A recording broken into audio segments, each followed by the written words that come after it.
오늘 하나님께서 우리에게 주시는 말씀은 누가복음 20장입니다. 누가복음 20장 1절로 18절까지 말씀을 한 절씩 교독하시겠습니다. 1절을 다시 보겠습니다. 하루는 예수께서 성전에서 백성을 가르치시며 복음을 전하실세. 하루는 영어로는 one day입니다. 이렇게 시작되니까 그냥 우리는 여느 하루라고 생각하지만 사실 그렇지 않습니다. 우리가 잊어서는 안 되는 사실은 지금 예수님이 이 땅에서의 마지막 일주일을 보내고 계신다는 것입니다. 주님이 나귀 새끼를 타시고 예루살렘 성에 입성하셨는데 입성하신 이유는 십자가에 달려 죽으시기 위함입니다. 그러니까 이 하루는 예수님의 마지막 일주일 중 하루라는 것을 잊으면 안 됩니다. 놀라운 사실은 우리 주님은 마지막 일주일 중 하루를 하나님 나라에 대해 가르치시며 복음을 전하시는데 사용하시고 있다는 점입니다. 저는 이 부분이 참 감동이 되었습니다. 여러분은 인생의 마지막 일주일을 어떻게 보내시기를 원하십니까? 주일 아침부터 죽음에 대한 이야기를 들으니까 별로 유쾌하지 않으실지는 모르지만 솔직히 저와 여러분은 언젠가 다 죽을 존재입니다. 우리 모두가 다 예외 없이 마지막 일주일을 보내야 되는 사람들이라는 말입니다. 주님과 우리의 차이가 있다면 주님은 그 마지막이 언제인지를 알고 계셨고 우리는 그것이 언제인지 모른다는 것뿐이지 누구나 예외 없이 마지막 일주일은 분명히 보내게 될 것입니다. 생각해야 됩니다. 우리 마지막 일주일을 어떻게 보내고 마무리하면 좋은 죽음이 될 것인가를 우리는 생각해야만 합니다.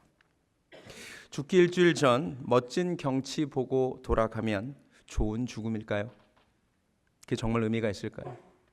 죽기 일주일 전 정말 이 세상에서 가장 맛있는 음식 먹고 그리고 죽으면 잘 마무리하는 것일까요?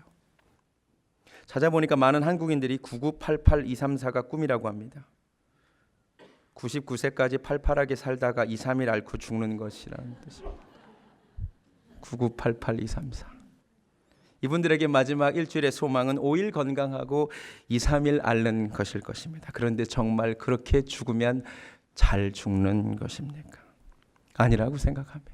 주님처럼 마지막까지 하나님 나라로 돌아가시기 전에 주님이 맡기신 하나님 나라의 사명 감당하다 돌아가는 것이 마지막 일주일을 가장 잘 보내는 것이라고 생각합니다.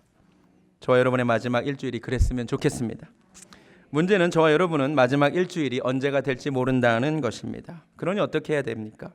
지금 내가 보내는 이 시간이 내 인생의 마지막 일주일이 될 수도 있다는 것을 항상 생각하고 살아야 합니다. 주님이 언제 부르실지 모릅니다. 지난주에 제가 아는 목사님 여동생이 30대인데 심정지로 갑자기 죽었습니다. 지방의 기간에는 한 목사님이 갑자기 못 오시게 됐는데 장모님이 갑자기 돌아가셨기 때문입니다. 우리에게 죽음이 언제 닥칠지 모릅니다. 내일 일을 알지 못합니다. 저와 여러분의 마지막 일주일이 부끄럽지 않으려면 결국 오늘 하루를 잘 살아내야 한다는 결론에 도달합니다. 그래야 하나님 앞에 섰을 때 너의 인생의 마지막 일주일이 어떠했느냐고 물으실 때 부끄럽지 않을 수 있기 때문입니다. 이제 누군가 죽었다는 이야기를 들으면 어쩌면 우리는 그 사람이 죽기 전에 무슨 일을 했는가를 더 봐야 하는지도 모르겠습니다. 한 목사님의 간증을 들었습니다. 교회에 충성스러운 성도님이 계셨는데 새벽 기도를 가시는 길에 교통사고가 나셔서 돌아가셨습니다. 이런 일이 실제로 벌어집니다. 목사님이 너무나 낙심이 되었습니다. 아니 새벽 기도를 가는 길에 교통사고를 당해서 성도가 죽었어. 하나님께 따졌습니다. 하나님 어떻게 이러실 수가 있습니까? 어떻게 새벽 기도 가는 성도를 죽게 하실 수 있습니까? 목회할 힘이 없습니다. 그런 그에게 하나님의 음성이 들렸습니다. 그러면 성도가 무엇을 하다가 죽어야 영광스러운 죽음이냐? 예수 믿는 사람이 기도하러 가다가 예배드리러 가다가 죽었는데 왜 그리 슬프냐? 그것은 영광스러운 죽음이 아니냐? 그 순간 목사님에게 엄청난 깨달음이 임했습니다. 그렇구나. 어차피 한번 죽는 것인데 믿는 사람이 죄 짓다가 죽은 것이 아니라 죄악된 장소에서 죄악된 일을 하다가 죽은 것이 아니라 기도하러 가다가 예배드리러 가다가 죽었다면 그것은 영광스러운 죽음이라는 것을 깨달았습니다. 만약 성도가 성도로서 어울리지 않는 곳에 술집에 가다가 교통사고 나서 죽었다, 나이트클럽에 가서 춤추다가 화재가 나서 죽었다면 그건 정말 슬프고 부끄러운 죽음이지만, 황망한 죽음이지만, 그렇지 않다면 고귀하고 감사한 죽음이라는 것입니다. 죽음은 우리가 어찌할 수 없지만 죽기 전 마지막 삶은 우리가 어찌할 수 있을 것입니다. 우리 마지막이 복된 일주일이 되기 원합니다.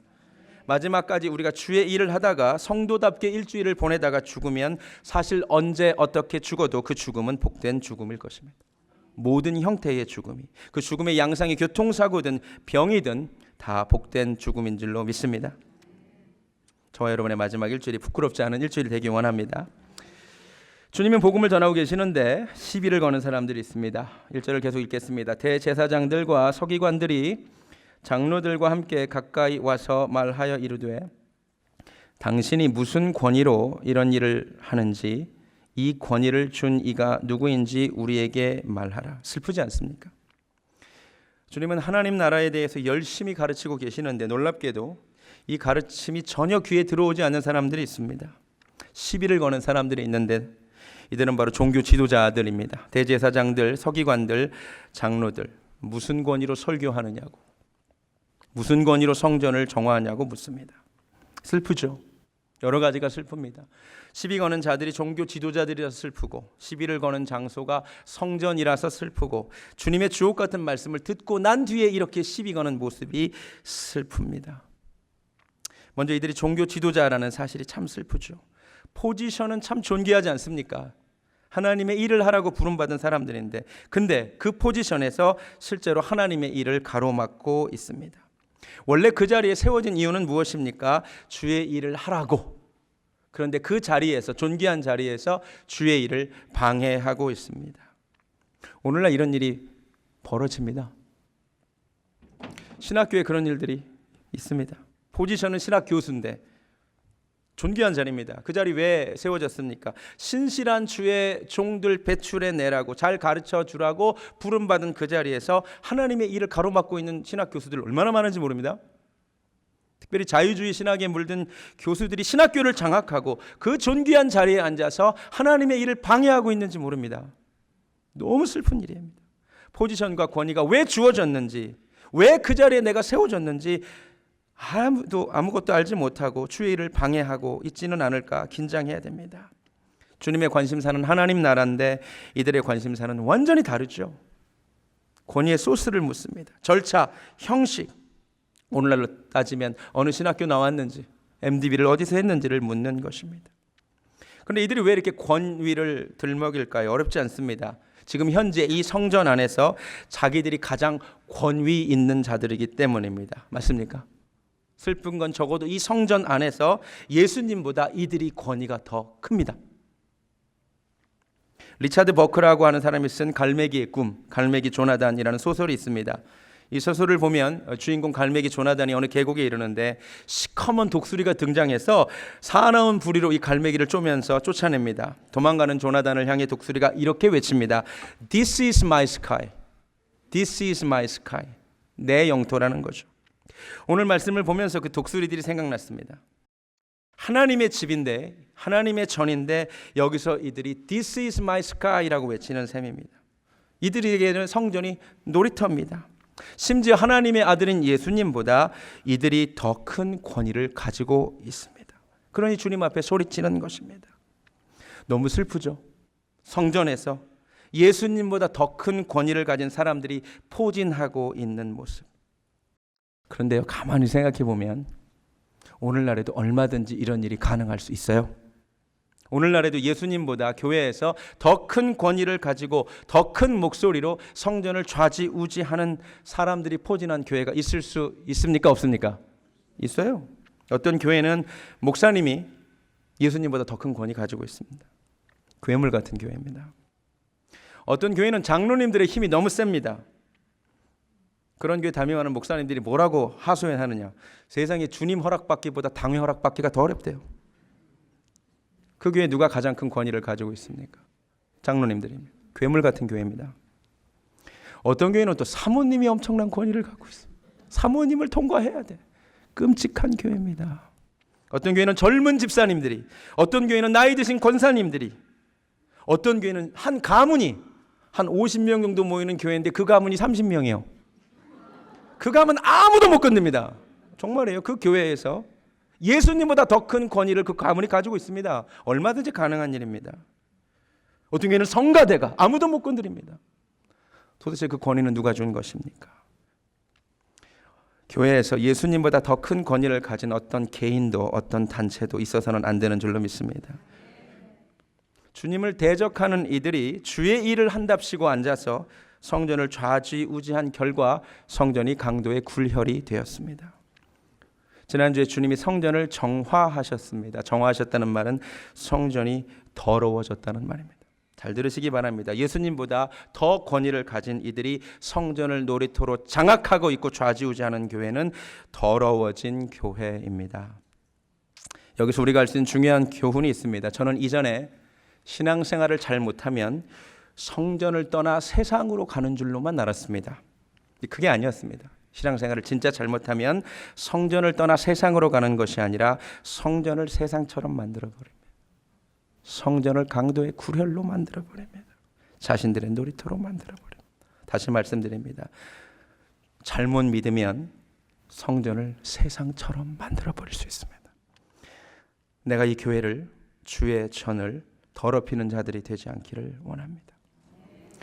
가장 슬픈 것, 하나님의 일을 한다는 사람들이 주의 일을 방해하는 것도 슬프고 시비를 거는 장소가 성전인 것도 슬프지만 가장 충격적인 것은 이들이 바로 예수님의 말씀을 들은 직후에 시비를 걸고 있다는 것입니다. 이건 굉장히 충격적인 일입니다.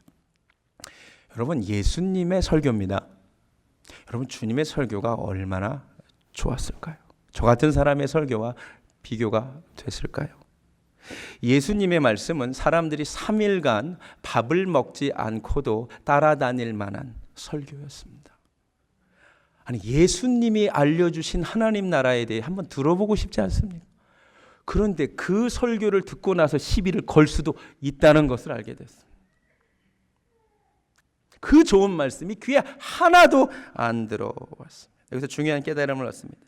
아무리 하늘에서 폭우가 쏟아져도 내 머리에 우산 하나 쓰면 끝입니다. 아무리 하늘에서 은혜의 비가 쏟아져도 폭포수같이 쏟아져도 내 마음을 무엇인가가 덮고 있으면 하나도 나는 은혜 받을 수 없다는 것을 아셨으면 좋겠습니다. 그래서 주님이 말씀보다 중요한 것은 우리 마음 상태라는 것입니다. 아무리 좋은 말씀이 선포되어도 내 마음밭이 가시밭 같고 길밭 같고 돌밭 같으면 얼마든지 그 말씀을 거부할 수 있다는 것을 아셔야만 합니다. 오늘 그래서 제가 설교 전에 기도한 것입니다. 말씀을 듣기 전에 저와 여러분의 마음이 먼저 바뀌기를 원합니다. 예수님 말씀도 그러했는데 저 같은 사람 설교하고 쭉 하겠습니까? 이 시간에도 동일한 말씀이 선포되고 있습니다. 누군가에게 이 말씀은 은혜가 될 것입니다. 누군가에게 이 말씀은 튕겨 나가고 있을 것입니다. 무엇 때문입니까? 우리 마음 때문입니다. 말씀을 안 듣는 것이 아니라 듣지만 뒤틀리고 왜곡된 마음으로 듣기 때문입니다. 마음을 좀 하나님 바꿔주세요. 기도하시기 바랍니다. 제가 몇 번 말씀드려서 더 이상 프레시한 면은 없지만 저는 참 좋은 예라고 생각해서 다시 말씀드립니다. 제가 언젠가 어느 교회에 방문해서 예배를 드리는데 오늘날은 이 PPT로 가사를 다 쏴주지 않습니까? 그때 부른 찬양이 마음이 상한 자를 고치시는 주님. 네, 마음이 상한 자를 고치시는 주님. 그 찬양이었습니다. 그런데 이 가사를 치는 분이 잘못 쳐서 마음이 뛰고 상한 자들이라고 쳐야 되는데 마음 뛰고 이상한 자들이라고 썼습니다. 마음 이상한 자를 고치시는 주님. 사람들이 웃었습니다. 그런데 저는 무지하게 은혜를 받았습니다. 왜냐하면 마음이 상한 자도 고침받아야 되지만 마음 이상한 자들이 정말 고침받아야 하기 때문입니다. 정말 마음 이상한 분들이 많습니다. 길바닥 같은 마음, 돌밭 같은 마음, 가시밭 같은 마음, 이상한 마음입니다. 마음이 상한 자만이 아니라 이 이상한 마음들이 고침받는 은혜가 있기를 원합니다. 예수님이 되묻습니다. 나도 한 말을 너희에게 물으리니 내게 말하라. 요한의 세례가 하늘로부터냐 사람으로부터냐.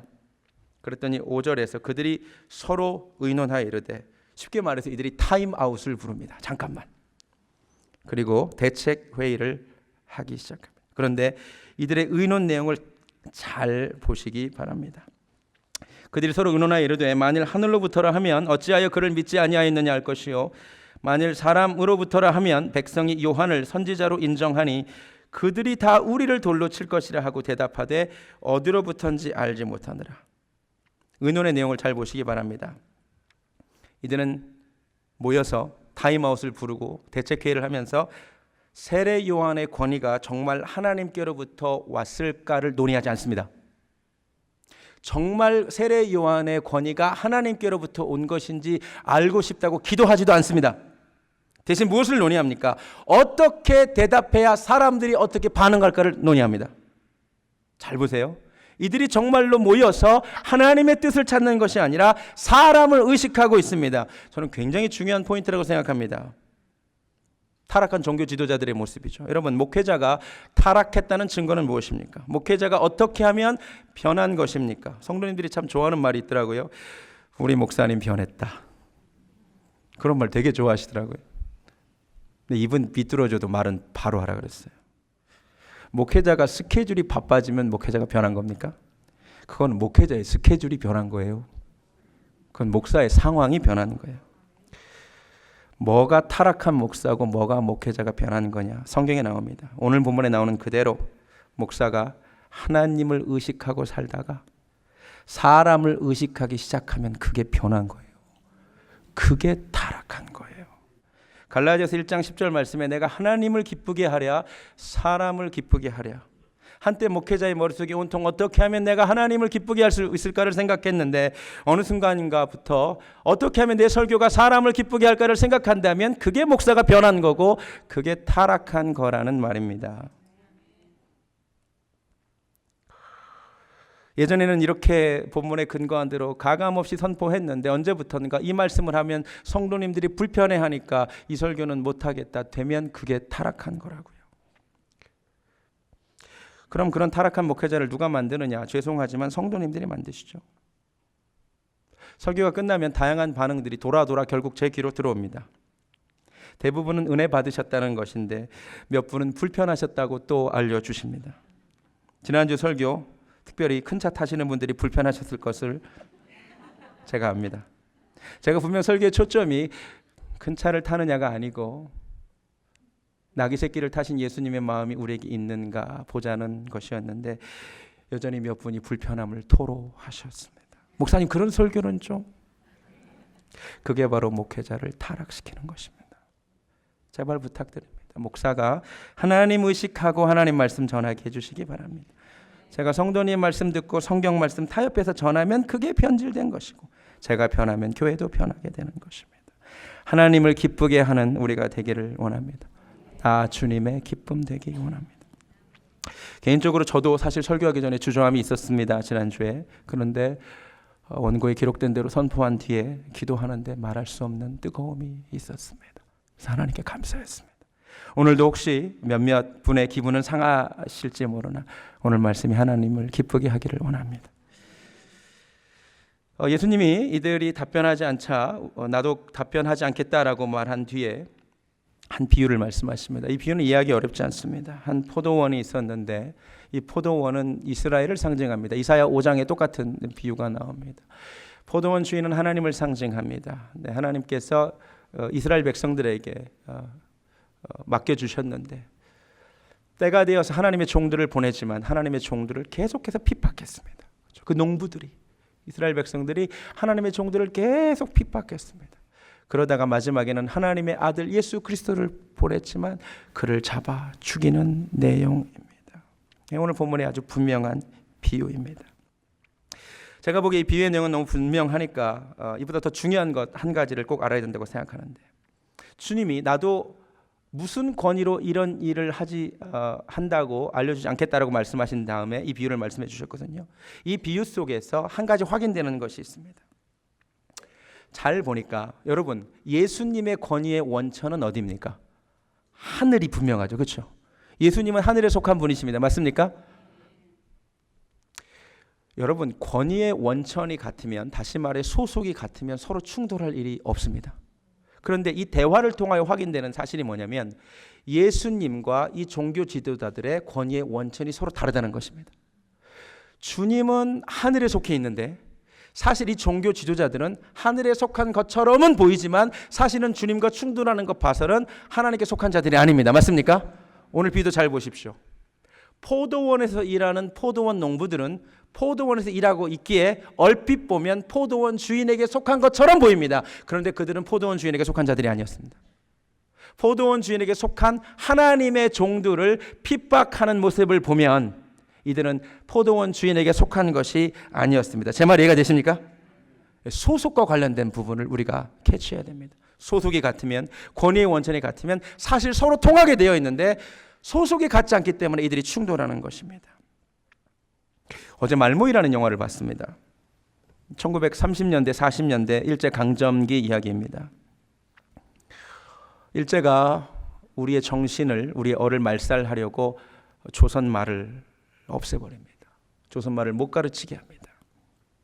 근데 이 영화 속에 조선어학회에 속한 사람들이 우리나라 말이 없어질까 봐 사전을 만들고 조선어 안 없어지려고 눈물겹게 노력하는 모습이 나옵니다. 마음이 찡했습니다.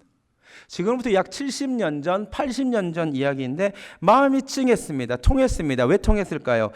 저는 한국인이기 때문입니다. 시간이 달라도 서로 통하는 것이 있습니다. 이해가 되십니까? 동시대를 살아도 그 영화 속에 친일파 아버지와 조선어학회 활동을 하는 아들이 등장합니다. 두 사람은 동시대를 살지만 서로 통하지 않습니다. 왜? 소속이 다르기 때문입니다. 속한 것이 다르면 충돌하게 되어 있습니다. 저는 공군 출신입니다. 공군들 만나면 서로 통합니다. 공군 출신들이 많지 않죠. 해병대끼들이 왜 그렇게 좋아합니까? 해병대들끼리 소속이 같아서 통하기 때문에. 영적인 논리도 마찬가지입니다. 서로 말이 달라도, 심지어 국적이 달라도 한 영에 속해 있으면 통하는 겁니다. 어릴 적 아주 재밌는 기억이 있습니다. 러시아 선교사님이 러시아 목사님 사모님들과 함께 저희 집을 방문한 적이 있습니다. 러시아 사람들이십니다. 우리 어머니가 러시아어는커녕 영어도 못하시는 분입니다. 근데 제 기억에 식사하는 내내 그렇게 깔깔대고 웃고 그렇게 눈물을 흘리면서 잘 통하시더라고요. 예수님 이야기만 하는데 서로 즐겁게 통하시더라고요. 제 기억 속에 매우 재미있는 기억으로 남아있는데 어제 설교 준비하면서 이해가 되었습니다. 영이 같기 때문입니다.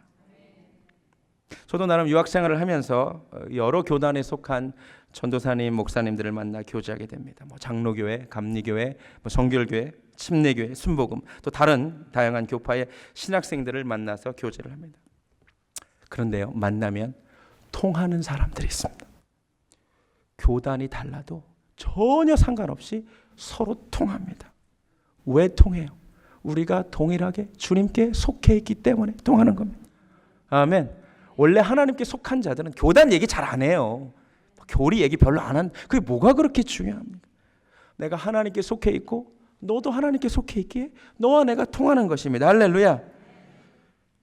사실 교단이 뭐가 그렇게 중요합니까? 제가 성결교 목사가 된 거는 그냥 태어나 보니 아버지가 성결교 목사여서. 우리 아버지는 태어나 보니 할아버지가 성결교 목사였어. 우리 할아버지는 원래 황해도 해주 장로교회를 출석하셨는데 성결교 목사님 부흥회에 참석해서 은혜 받아서 성결교 신학교 가시면서 그렇게 된 겁니다. 저희 아버지가 침례교 목사님이었으면 저는 침례교 갔겠죠. 아무 중요하지 않습니다. 우리 쓸데없는 것 가지고 얘기하지 말고 내가 하나님께 속한 자인가를 점검하기 원합니다. 분명히 같은 목사님이라고 하고 전도사님이라고 하는데요, 어떤 분들은 도무지 말이 안 통해요. 정말이에요. 이분들하고 대화를 하면 교단 얘기하고 이분들의 권위의 출처는 학벌이고 어느 학교를 나왔느냐, 어디서 공부를 했느냐, 대화가 안 돼요. 미안하지만 통하지를 않습니다. 사랑하는 성도 여러분, 오늘 본문을 보니까 하늘에 속한 주님과 하늘에 속한 것처럼 보이나 속하지 않은 종교 지도자들이 서로 통하지 않고 충돌하는 모습을 보게 됩니다.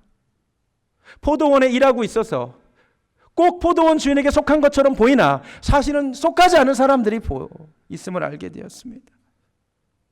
여러분, 나는 어느 곳에 속했는지 점검해야 됩니다. 이들은 주님께 속한 자들이 아니었습니다. 실제로 이미 예수님이 이들이 어디에 속했는지 말씀해 주셨습니다. 요한복음 8장 가보시겠습니다. 요한복음 8장 43절.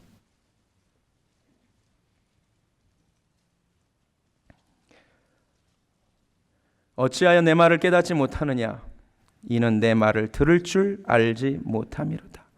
너희는 너희 아비 마귀에게서 났나니 너희 아비의 욕심대로 너희도 행하고자 하느니라. 아멘. 무서운 겁니다. 주님이 지금 종교 지도자들에게 하신 말씀입니다. 너희는 너희 아비 마귀에게 속하였느니라. 무섭죠? 존귀한 자리에 앉아 존귀한 성전에서 존귀한 일을 하고 있는데, 그래서 겉으로만 보면 포도원에서 일하고 있기에 포도원 주인에게 속한 것 같은데 사실은 포도원 주인에게 속한 자가 아닙니다. 우리는 어디에 속해 있나요? 우리는 베델교회라는 공동체에 함께 소속되어 있습니다. 더 중요한 건 우리가 하나님께 속한 자들이 되기를 원합니다. 우리 교회가 예수님께 속한 교회 되기를 원합니다. 제가 오늘 그래서 설교 찬양을 전심으로를 골랐습니다. 내가 믿는 분 예수, 내가 속한 분 예수. 저와 여러분의 소속이 주님이기를 원합니다. 찬양하겠습니다. 전심으로.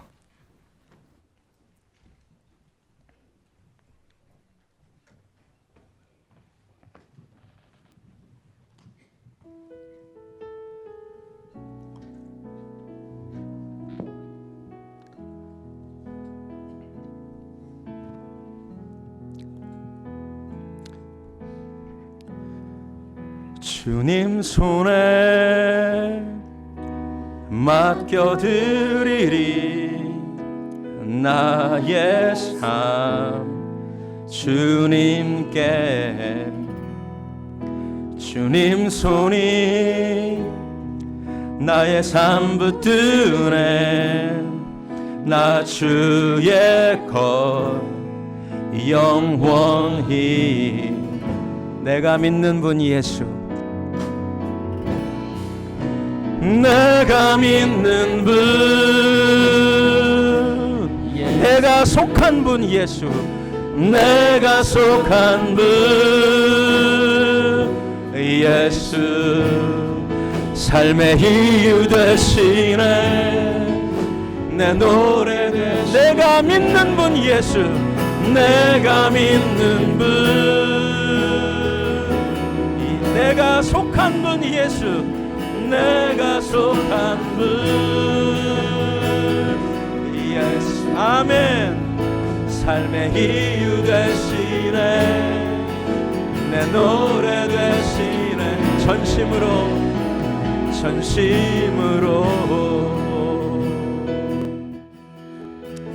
하나님, 주님의 마지막 일주일이 하나님 나라의 복음을 가르치는 것이었음을 알게 되었습니다. 언제가 될지 모르지만 나의 마지막 일주일도 주님 닮은 모습이기를 원합니다. 부끄러운 일주일 되지 않게 하여 주시옵소서. 존귀한 포지션에 앉아 존귀한 장소에서 주님의 존귀한 말씀을 듣고 나서 주의 일을 회방하는 자들 되지 않게 하여 주시옵소서. 내가 누구를 기쁘게 하고 살아야겠습니까? 하나님을 의식하고 하나님을 기쁘시게 하고 사람이 아니라 하나님 바라보고 살아가게 하여 주시옵소서. 나는 어디에 속한 자입니까? 특정 교단, 특정 교회, 특정 주의가 아니라 나는 주님께 속한 자들이 되기를 원합니다. 나는 주님께 속한 자들이 되기만을 정말로 원합니다. 우리 교회에 속한 성도님들이 모두 다 하나님께 속한 자들 되게 하여 주시옵소서. 이제는 우리 구주 예수 그리스도의 은혜와 하나님 아버지의 놀랍고 놀라우신 사랑과 성령님의 역사하심이 내가 믿는 분 예수고 내가 속한 분 예수라고 외치기를 소원하는 사랑하는 베델교회 성도님들 머리 위에 지금부터 영원까지 함께 하시기를 간절히 축원하옵나이다. 아멘.